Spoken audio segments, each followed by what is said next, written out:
Reserve જે સીટો આપણને આપી છે SC ST ને 77 વર્ષથી આજે આપણે રિઝર્વમાં છીએ, પણ આપણી કોઈ રિઝર્વ પાર્ટી નથી.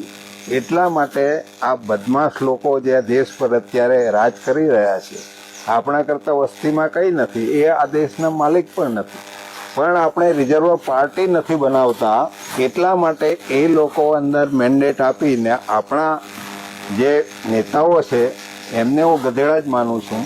એટલા માટે એ લોકોના મેન્ડેટ લઈ અને ચૂંટાઈને જાય છે ને આખા સમાજોનું, આપણા જે ગરીબ લોકો છે એનું અહિત કરી રહેલા છે આ લોકો.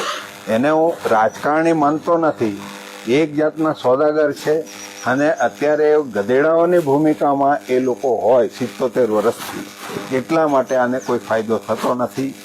પણ એને આપણે બંધનમાં રાખવા હોય તો પોતાની રિઝર્વ પાર્ટી બનાવી દેવી જોઈએ. એની ડિમાન્ડ કરો બધા ભેગા થઈને, એ લોકોએ આપવી જ પડશે. રિઝર્વ સીટો છે તે રિઝર્વ પાર્ટી બી હોવી જોઈએ, જેથી બીજા માણસો આપણને મેન્ડેટ, બીજી પાર્ટીઓ મેન્ડેટ આપીને આપણા પર રાજ નહીં કરી શકે ને આપણા જે હક અધિકાર છે, આપણે આ દેશના માલિક છીએ, એનો ભગવટો આપણે કરી શકીએ.